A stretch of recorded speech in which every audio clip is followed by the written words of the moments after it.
Hello everyone, this is Rupinder Kaur in front of you and your English tutor. You know me very well that how I teach in offline as well as in online classes. आपको हमेशा एक ही चीज बोली जाती है कि आपने हमेशा क्या करनी है, practice.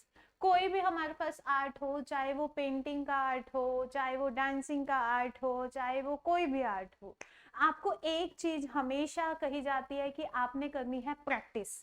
Practice always makes the man perfect. Perfect तो नहीं कह सकते, बट हाँ you can approach to the perfectness. तो ये चीज हमेशा अपने मन में ध्यान रखिए, अपने हमेशा माइंड में लेके चलिए कि हम कोई भी चीज सीख सकते हैं तो सिर्फ और सिर्फ प्रैक्टिस से सीख सकते हैं।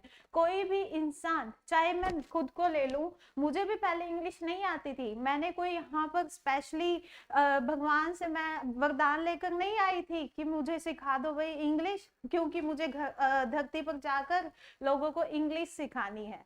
नहीं, ऐसा कुछ भी नहीं था। I always do the practice. मैंने हमेशा क्या की थी जी, प्रैक्टिस। कोई भी चीज आपने सीखनी हो तो हमेशा एक ही चीज को ध्यान रखिए कि हमें उस चीज को तब तक करते रहना चाहिए जब तक वो चीज हमारे को आ ना जाए, हम उसमें परफेक्टनेस को अप्रोच ना कर जाएं।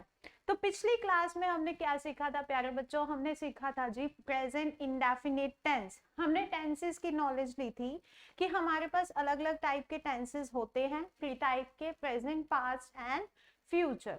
हमने प्रेजेंट के साथ कंटिन्यू किया था, और जिन भी बच्चों ने वो क्लास नहीं देखी है तो आपको लिंक प्रोवाइड करवा दिया जाएगा, आप उसको देख सकते हैं।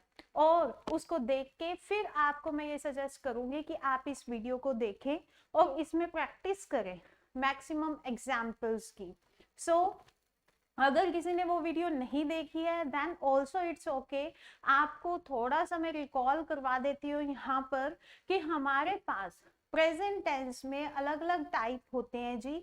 एक होता है जी इनडेफिनिट, एक होता है जी कॉन्टिन्यूस, एक होता है जी परफेक्ट टेंस, और एक होता है जी परफेक्ट कॉन्टिन्यूस टेंस।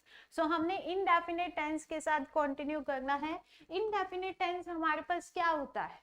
प्रेजेंट में कोई भी चीज जस्ट हम इनडेफिनिट फॉर्म में कर रहे हैं, नॉर्मल कर रहे हैं, जैसे कि जो टू बी मीन्स टू से नॉर्मल।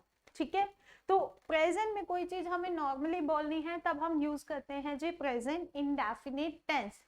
सो इसके अगर मान लो मैं आगे टाइप की बात करूं तो हमारे पास प्रेजेंट इंडेफिनिट में भी आगे अलग अलग टाइप्स होते हैं जी।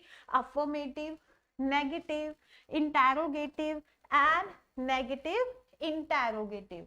सो हमारे पास अलग अलग टाइप हैं। इसमें मैंने आपको सिखाया था कि अगर मान लो हम बात करें अफर्मेटिव की, अफर्मेटिव सेंटेंसेस वो होते हैं जो हमेशा होते हैं जी पॉजिटिव सेंटेंसेस। मीन्स टू से जिसमें हम सिर्फ हमेशा पॉजिटिव बात करते हैं, कभी भी नॉट, नो, नेगेटिव सेंटेंसेस हम यूज नहीं करते।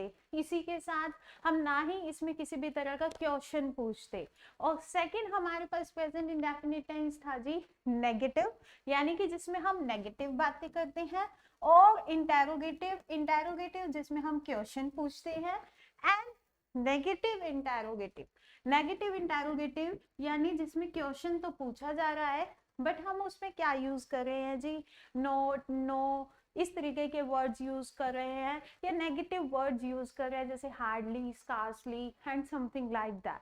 ठीक है, तो अब मैं इसके स्ट्रक्चर की अगर मैं बात करूं तो सिंपल सा इसका स्ट्रक्चर है subject plus helping verb plus main verb plus object. और नेगेटिव की बात करूं तो इसका होता है जी सब्जेक्ट, डू, डस, यानी कि वही helping verb plus not plus main verb plus object. Interrogative में हम क्या करते हैं, डू डस यानी कि हेल्पिंग वर्ब को आगे ले आते हैं, subject plus main verb plus object and question mark. और यही अगर मान लो मैं बात करती हूँ नेगेटिव इंटेरोगेटिव की, तो बस जस्ट इसमें सब्जेक्ट के बाद में क्या एड ऑन हो जाता है जी, नॉट एड ऑन हो जाता है।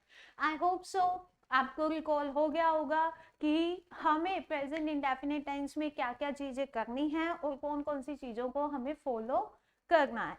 तो चलिए अब हम इसकी क्या करते हैं, practice. Practice always makes the man perfect. So let's go. Okay. हमारा फर्स्ट सेंटेंस है जी, मैं पुस्तक पढ़ता हूँ। तो अगर मान लो मैं इसकी इंग्लिश बनाना चाहूँ, इनडेफिनिट का रूल याद रखो, सिर्फ और सिर्फ मैं पुस्तक पढ़ता हूँ। हमारे पास सबसे पहले हमें जो फाइंड आउट करना है वो फाइंड आउट करना है कि हमारे पास सब्जेक्ट का कौन सा है। सब्जेक्ट है जी मैं। कौन पढ़ रहा है यहाँ पर? मैंने आपको बताया था कि सब्जेक्ट को जब भी हम फाइंड आउट करते हैं तो हमेशा हम क्या लगाकर फाइंड आउट करते हैं? हु लगाकर फाइंड आउट करते हैं। यहाँ पर कौन पढ़ रहा है जी बुक? मैं पढ़ रहा हूँ, तो हमें सब्जेक्ट मिल गया। तो पॉजिटिव, सिंपल पॉजिटिव सेंटेंस है। और पॉजिटिव सेंटेंस का स्ट्रक्चर क्या कहता है? सब्जेक्ट प्लस, यहाँ पर हेल्पिंग वर्ब लगानी है तो लगाओ बच्चे, अदरवाइज आप सीधा मेन वर्ब के साथ एस भी लगा सकते हो। ठीक है, तो हम यहाँ हेल्पिंग वर्ब नहीं लगाएंगे, हम ये देखेंगे कि मेन वर्ब के साथ एस लगाएं या नहीं। तो सबसे पहले तो हम देखेंगे सब्जेक्ट। सब्जेक्ट हमारे पास क्या है? मैं। तो मैंने इसकी इंग्लिश बना दी जी आई। अब हमें क्या मिला? पुस्तक। पुस्तक हमारे पास क्या है? सबसे पहले तो हमें ये भी तो फाइंड आउट करना है ना कि पुस्तक हमारे पास क्या है। ये हमारे पास है जी ऑब्जेक्ट। कैसे पता लगा? क्योंकि मैंने आपको बताया था जब भी हमें ऑब्जेक्ट फाइंड आउट करना है तब हमने अपने आप से 3 क्वेश्चन पूछने हैं, व्हाट, वेयर, whom। यहाँ पर हमें किसका आंसर मिल रहा है? वर्ड, कि वह क्या पढ़ता है? वह पुस्तक पढ़ता है। तो ऑब्जेक्ट मिल गया। और स्ट्रक्चर क्या कहता है? ऑब्जेक्ट का यूज करो बाद में। तो पुस्तक को मैं इंग्लिश में क्या बोलूंगी बच्चे? बुक। मैंने बोल दिया, यहाँ लिख दिया। अब उसके बीच में मुझे क्या यूज करनी है? Main verb. मेन वर्ब हमारे पास क्या होता है? कोई भी एक्शन। यहाँ पे पढ़ना एक्शन है ना, रीड करना एक्शन है। तो मैंने यहाँ पर लिख दिया जी रीड, आई रीड बुक। तो ये हमारे पास सेंटेंस बन गया। आई और यू को हम हमेशा प्लूरल में काउंट करते हैं, तो इसलिए हमने इसके साथ एस नहीं लगाया। आपको बताया था कि हमें सिंगुलर सब्जेक्ट के साथ ही क्या करना है? एस की यूजेज करनी है, अदरवाइज हमें यूजेज नहीं करनी है। ठीक है, नेक्स्ट सेंटेंस की तरफ चलते हैं। क्या तुम पत्र लिखते हो? सबसे पहले तो आपको क्या देखना है कि सेंटेंस क्या है। सिंपल, हमारे पास सिंपल सेंटेंस है, बट इसमें क्या पूछ रखा है हमसे? क्वेश्चन। क्वेश्चन जब पूछ रखा है, in between I would like to request all the students and all the viewers who are just watching my videos, आप या तो अपने साथ, पहली बात तो है नोटबुक। अगर आप इनिशियल स्टेज पर हैं तो आप नोटबुक और पेन लेकर बैठे हो, फिर साथ साथ प्रैक्टिस करें। और अगर आप इंटरमीडिएट स्टेज पर हैं कि आपको इंग्लिश मतलब लगभग आती है, लगभग मीन्स टू से आप एडवांस इंग्लिश नहीं, अभी इंटरमीडिएट फॉर्म में ही हैं, इंटरमीडिएट स्टेज पर हैं, तो आप पेन और पेपर का यूज करने की बजाय साथ की साथ अपने माइंड को दौड़ाइए और मेरे इसको सॉल्व करने से पहले ही अपना आंसर माइंड में रखिए, ताकि आप उसको मैच कर पाए। सिर्फ आप मुझ पर डिपेंड नहीं रहिए। हाँ, और जो इनिशियल स्टेज पर है वो थोड़ा सा वेट कर, उनको थोड़ा टाइम लग सकता है, बट ये बिल्कुल ही हमारे, मैं बिल्कुल बेसिक से शुरू कर रही हूँ जिसमें आपको ज्यादा सोचने की जरूरत नहीं है। क्या तुम पत्र लिखते हो? हमने देखा, सबसे पहले आपको बता रही हूँ स्टेप बच्चे। यहाँ पर देखा हमने सेंटेंस है जी सिंपल क्वेश्चनरी, क्वेश्चन पूछ रखा है, सिंपल सेंटेंस है। तो मैंने आपको अभी अभी जस्ट इसका स्ट्रक्चर बताया, प्रेजेंट इंडेफिनिट टेंस है। इसका स्ट्रक्चर क्या कहता है कि हमें पहले यूज करनी है जी हेल्पिंग वर्ब, फिर हमें क्या यूज करना है जी सब्जेक्ट, फिर हमें क्या यूज करना है जी मेन वर्ब, और फिर हमें क्या यूज करना है जी ऑब्जेक्ट, और फिर लास्ट में क्या यूज करना है?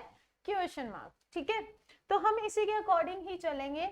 सबसे पहले हमें क्या यूज करना है? Helping verb. और हेल्पिंग वर्ब किसके अकॉर्डिंग आती है? हमेशा सब्जेक्ट के अकॉर्डिंग आती है। यहाँ पर सब्जेक्ट क्या है जी? यू।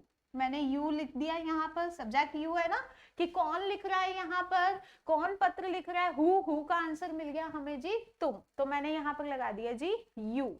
अब उसके बाद में अगर मेन वर्ब की बात करूं यू के बाद, तो वो हमारे पास क्या है जी? लिखना। कोई भी एक्शन करना, लिखना, यानी कि वो हमारे पास क्या हो गया जी?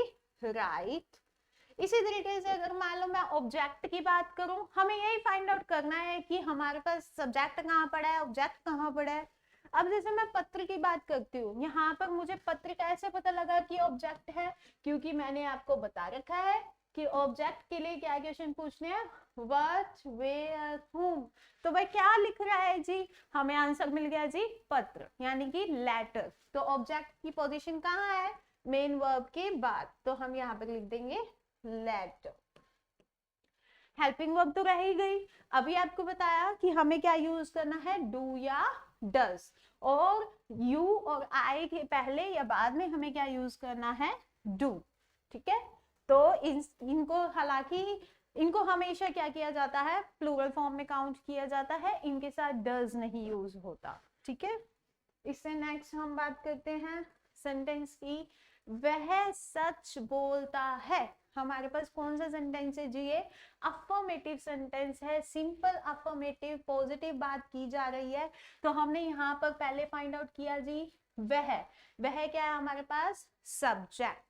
ठीक है, सिंपल बात की जा रही है तो हमें सिंपल इसका स्ट्रक्चर लिख लेना है। सबसे पहले जो इनिशियल स्टेज पे है वो स्ट्रक्चर जरूर लिखेंगे, सब्जेक्ट, मेन वर्ब, साथ में देखना है या एस या एस लग रहा है, और फिर उसके बाद हमें देखना है ऑब्जेक्ट। ठीक है, तो हम सबसे पहले फाइंड आउट करते हैं सच कौन बोलता है, हमें आंसर मिला वह, तो ये हमारे पास क्या है, सब्जेक्ट। सच बोलता है, तो यहाँ पर अगर मैं बात करूं वह क्या बोलता है जी, सच बोलता है, व्हाट का आंसर मिल गया, तो ये हमारे पास क्या है बच्चे, ऑब्जेक्ट। और बोलना ये हमारे पास क्या है जी, एक्शन, यानी कि मेन वर्ब। अब बस वही स्ट्रक्चर में ही आगे पीछे करना है। सब्जेक्ट है, सब्जेक्ट के लिए वह को मैं क्या लिखूंगी इंग्लिश में, ही। ठीक है, फिर उसके बाद मेन वर्ब हमारे पास क्या है, एक्शन कौन सा है, बोलना, तो हम क्या लिखेंगे, स्पीक। अब देखो इसके साथ एस लगाओ या नहीं लगाओ, ऑफ कोर्स लगेगा क्योंकि सब्जेक्ट क्या है, सिंगुलर। आपको बताया बच्चे सिंगल चीज जो है वो हमेशा क्या होना चाहती है, डबल होना चाहती है, वो हमेशा चाहती है कि मेरा कोई साथ देने वाला जरूर हो। तो इसीलिए इसने अपना सब्जेक्ट ने अपना साथ कंप्लीट करने के लिए स्पीक के साथ क्या लगा लिया, एस, ही स्पीक्स। फिर उसके बाद हमें क्या पोजीशन दिख रही है, ऑब्जेक्ट की, वह सच बोलता है, तो ये यूज होगा ही स्पीक्स ट्रुथ। कितना सिंपल सा सेंटेंस है ना। ठीक है, इससे नेक्स्ट हम बात करते हैं, क्या वह गाली नहीं देता है।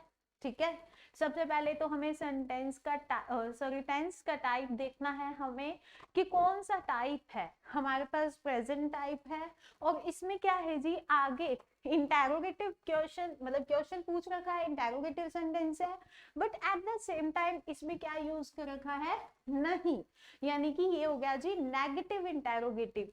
और नेगेटिव इंटेरोगेटिव सेंटेंसेस हमें क्या कहते हैं कि हमें करना है यूज पहले हेल्पिंग वर्ब को, फिर किसको यूज करना है, सब्जेक्ट को, फिर क्या यूज करना है, नॉट, फिर हमें क्या यूज करना है, मेन वर्ब यानी वर्ब की फर्स्ट फॉर्म, और साथ में हमें क्या यूज करना है, ऑब्जेक्ट, और लास्ट में हमें क्या लगाना है, क्वेश्चन। यही कहता है ना इसका स्ट्रक्चर।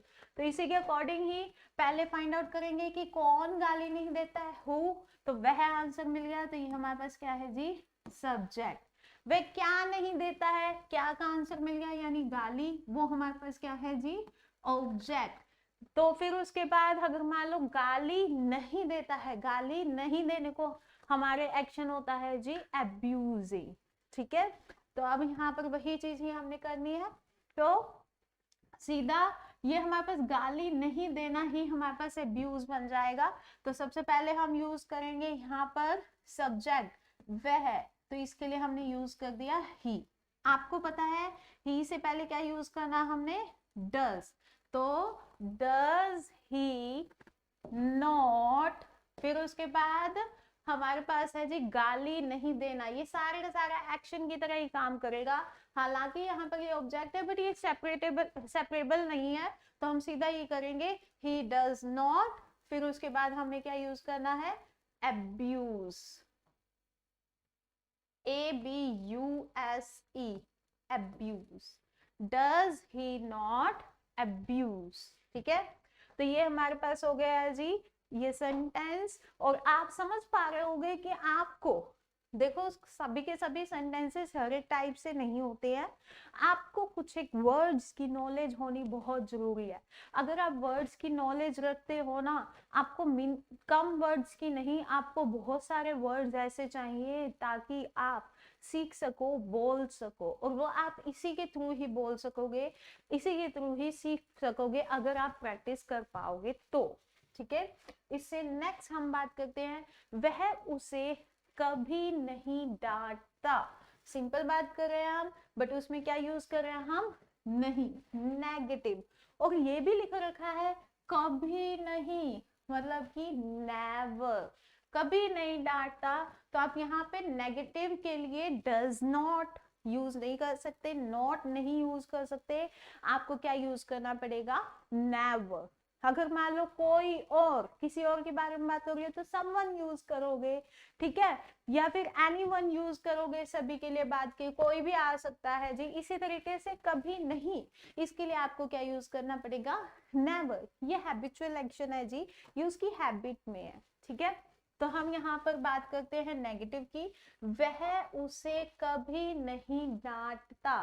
ठीक है, सो यहाँ पर सब्जेक्ट पहले यूज करेंगे ही, फिर उसके बाद कभी नहीं, नेगेटिव ही यूज करते हैं ना, he does not scold anyone, but यहाँ पर क्या यूज कर रखा है, कभी नहीं, तो हम यहाँ पे क्या यूज करेंगे, he never।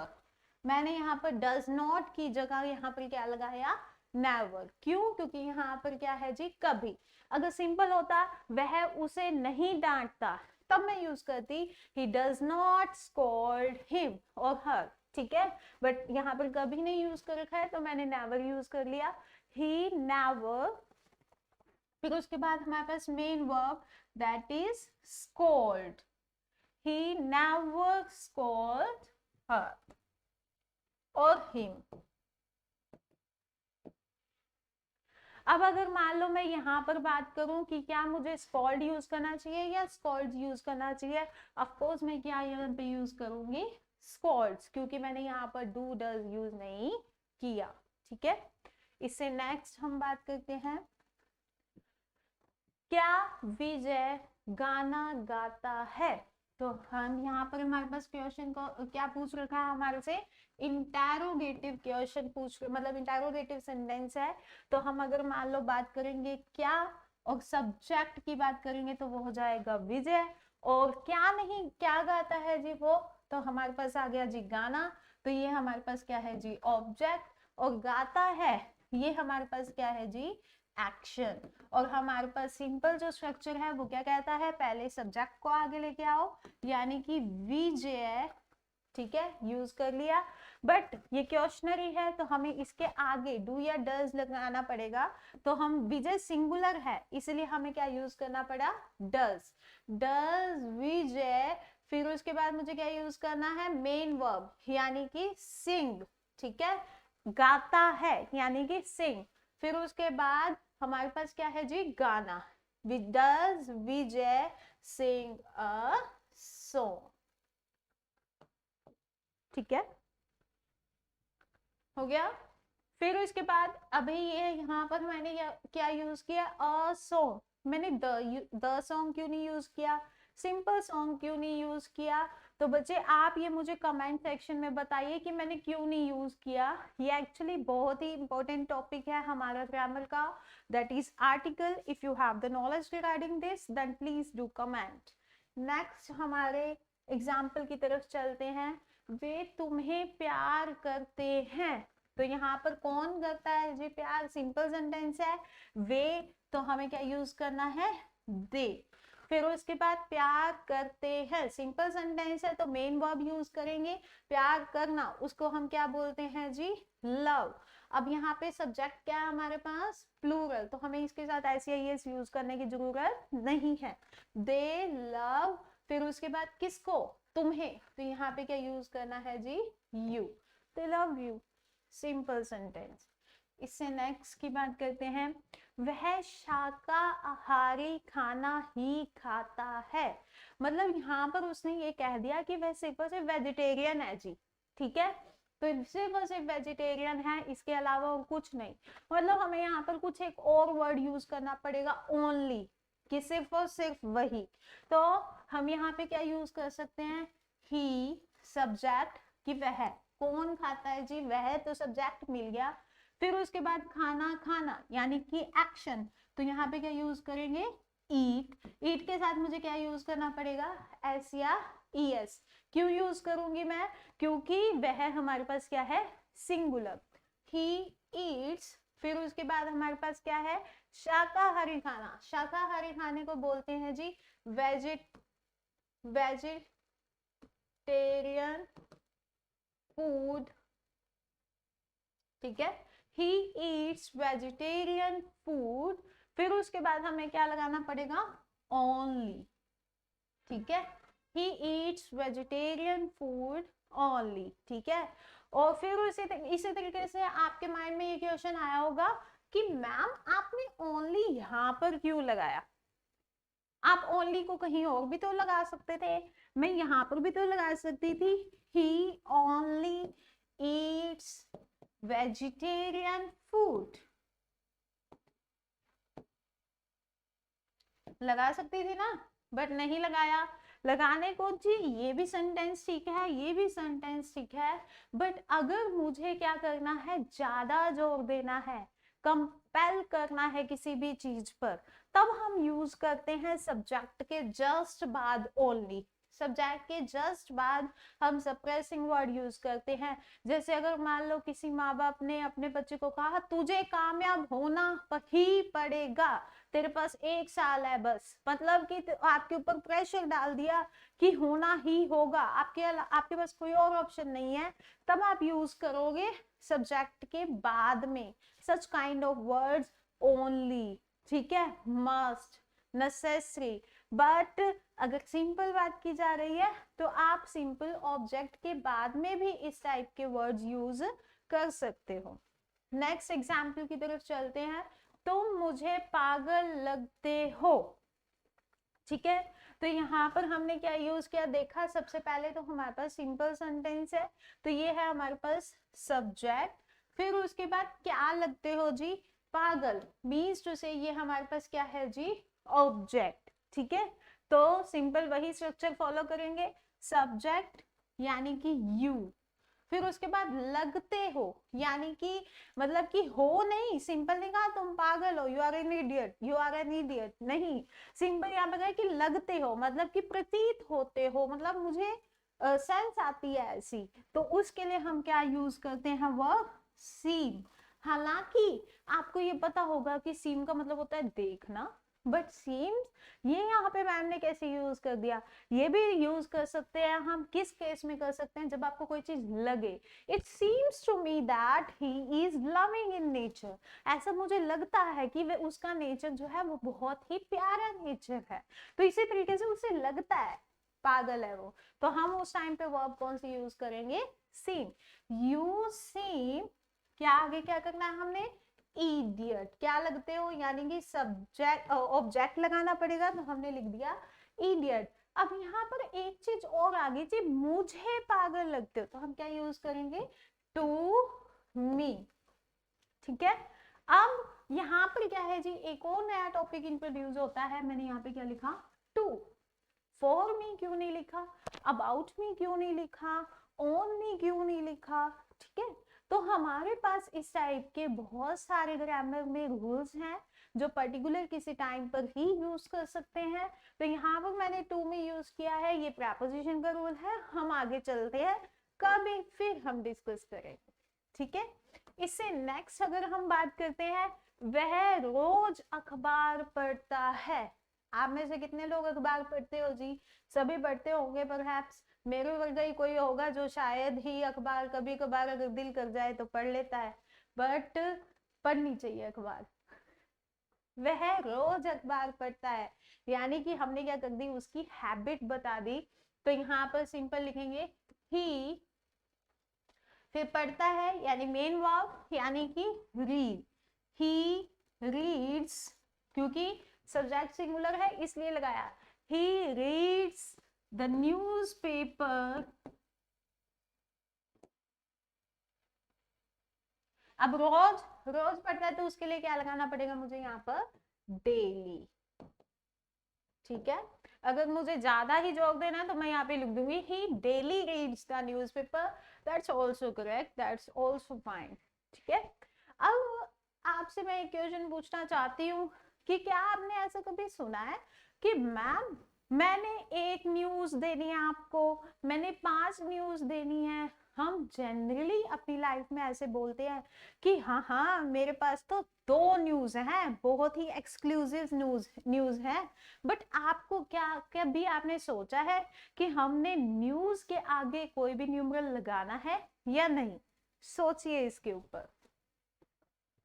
इससे नेक्स्ट अगर हम बात करते हैं सेंटेंस की, क्या तुम सुबह जल्दी नहीं उठते हो, तो इसकी अगर हम बात करें, हमारे पास नेगेटिव इंटेरोगेटिव है तो हमें यूज करना पड़ेगा आगे डू, आगे क्या यूज करनी पड़ेगी, helping verb, do you not. फिर उसके बाद जल्दी उठने को क्या बोलते हैं हम, गेट अप, उठने को बोलते हैं get, do you not get up early in the morning।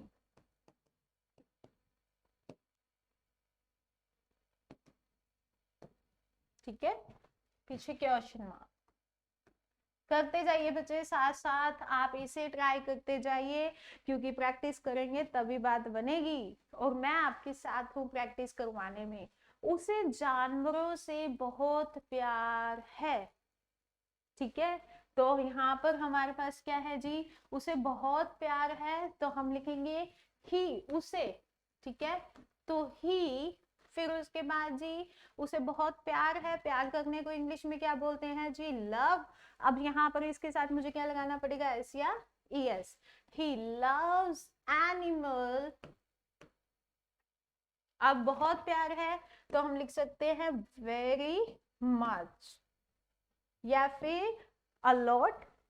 ठीक है, नेक्स्ट है जी हमारे पास वे कभी भी आ जाते हैं, मतलब कि उनका कोई भरोसा नहीं है, कभी भी आ जाए। ऐसे कभी भी कौन आ जाता है, आ जाते हैं जी हमारे रिश्तेदार। कईयों को ऐसे होता है कि रिश्तेदार ना ही आए तो बहुत ही बढ़िया बात है, लेकिन अभी छोड़ो, रिश्तेदारों के ज्यादा दुख में मत जाओ। अभी सिर्फ और सिर्फ हम ये सेंटेंस देखते हैं, क्या लिखा हुआ है, वे कभी भी आ जाते हैं। ठीक है, तो वे यानी कि ये क्या हो गया जी हमारे पास, दे। फिर उसके बाद आने को हम क्या बोलते हैं जी, कब। अब इसके साथ एस या ईएस लगाने की जरूरत नहीं है। अब कभी भी आने को हम क्या बोल देते हैं जी, एनी टाइम। कोई मुझे यहाँ पर अगर कमेंट सेक्शन में बता पाए कि मैम आपने यहाँ पर ऑब्जेक्ट तो यूज किया ही नहीं, तो ऑब्जेक्ट है भी सही इस सेंटेंस में, क्या मैंने यहाँ पर क्या का कोई आंसर दिया, वेयर का कोई यहाँ पर हमें वर्ड मिला, या होम का हमें कोई आंसर मिला? तो इससे हमें पता लगता है कि हर एक सेंटेंस में ऑब्जेक्ट होना नेसेसरी नहीं होता। नेक्स्ट सेंटेंस की हम बात करते हैं, वह हंसता ही रहता है। हंसता ही रहता है, सभी को हंसते भी रहना चाहिए, हर किसी का जॉली नेचर होना चाहिए, पर इतना भी ना हंसो कि कोई आपको पागल ही कह के चला जाए, है ना। सो वह हंसता ही रहता है।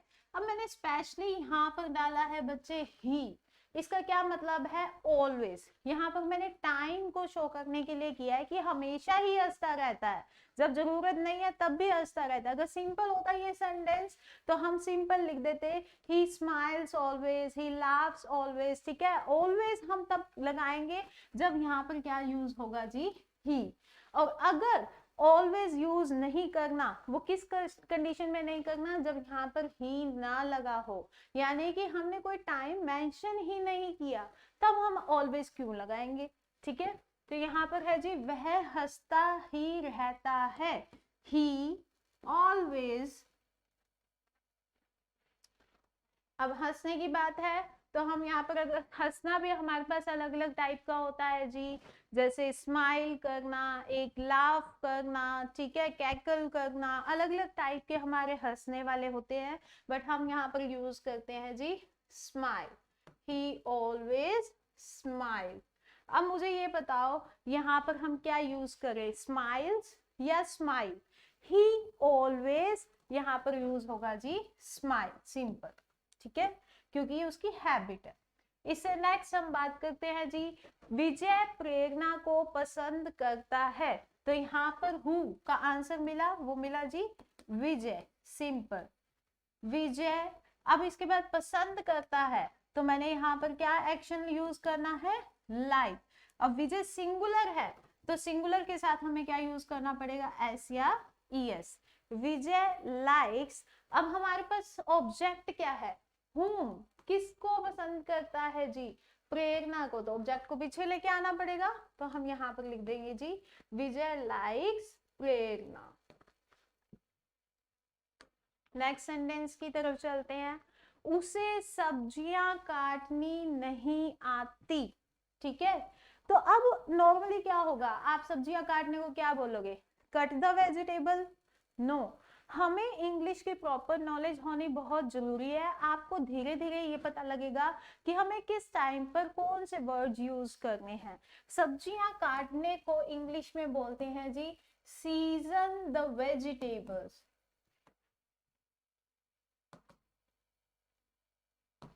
ठीक है। तो उसे सब्जियां काटनी नहीं आती, तो हम यहाँ पे उसे के लिए क्या यूज करेंगे, ही। फिर उसके बाद ये सिंपल नेगेटिव सेंटेंस है, तो इसके साथ मुझे क्या लगानी है, helping verb. He does not know to season the vegetable.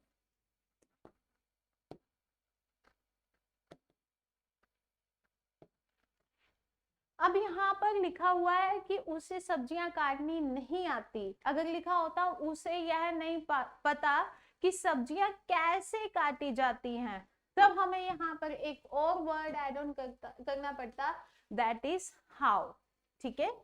तो ये ध्यान दीजिएगा कि हम किस टाइम पर कौन सा वर्ड यूज करते हैं। नेक्स्ट, वह चुनिंदा घंटों में पढ़ता है, यानी कि वो कुछ स्पेशल आवर्स में ही पढ़ता है, या फिर सुबह के 2-3 घंटे हो गए या रात के 2-3 घंटे हो गए, स्पेशल जो टाइम होता है उसे बोलते हैं जी चुनिंदा क्षण या चुनिंदा घंटे। तो उनको इंग्लिश में अगर मैं बात करूं तो वो होता है जी वी आवर्स, ठीक है। तो पढ़ता है, सबसे पहले सब्जेक्ट, सेंटेंस में अब सिंपल है तो लिखेंगे ही स्टडी, स्टडी है, बट साथ में हमारे पास सब्जेक्ट क्या है, सिंगुलर, तो यूज करना पड़ेगा IES, he studies in wee hours. Next sentence की तरफ चलते हैं, वे गपशप करते हैं। तो गपशप करने का क्या मतलब होता है, सिर्फ और सिर्फ क्या कर रहे हैं, टाइम पास, इधर उधर की बातें कर रहे हैं। तो गपशप करने को इंग्लिश में बोलते हैं जी टैटल, ठीक है। तो यहाँ पर सब्जेक्ट हमें पता लग गया जी वे, ठीक है, तो सब्जेक्ट लिख दिया मैंने पहले दे। अभी हमारे पास क्या है जी प्लूरल, तो हमें सिंपल इसके साथ जो मेन वर्ब यूज करनी है उसमें हमें SES नहीं लगाना। क्या मुझे यहाँ पर ऑब्जेक्ट पता लग रहा है क्या, नहीं, तो यहाँ पे कोई ऑब्जेक्ट नहीं है, तो यहाँ पर सिंपल है जी सब्जेक्ट प्लस मेन वर्ब, दे टैटल, ठीक है। नेक्स्ट, वह घर के लिए कभी दूध कभी नहीं लाता। तो यहाँ पर क्या है जी, किसी चीज को ब्रिंग करने की बात की जा रही है, किसी चीज को लाने की बात की जा रही है, और उसके लिए हम वर्ब जो यूज करते हैं वो है जी fetch, FETCH। आप कभी भी मार्केट से कोई भी चीज लेकर आते हो तो आप ये नहीं कह सकते कि मैं मार्केट से ये चीज ब्रिंग करके लेके आया हूँ, नहीं, आप वहां से क्या करके आए हो जी, फेच कर लेकर आए हो। तो यहाँ पर यूज किया गया है वह, तो उसके लिए हम यूज करेंगे ही। कभी भी नहीं लेकर आता, तो हमें यहाँ पर कोई ना कोई टाइमिंग वर्ड्स तो जरूर लगाना पड़ेगा, और वो यूज होगा जी नेवर, ही नेवर। फिर उसके बाद क्या यूज करना हमें, fetch, he never fetch milk for home।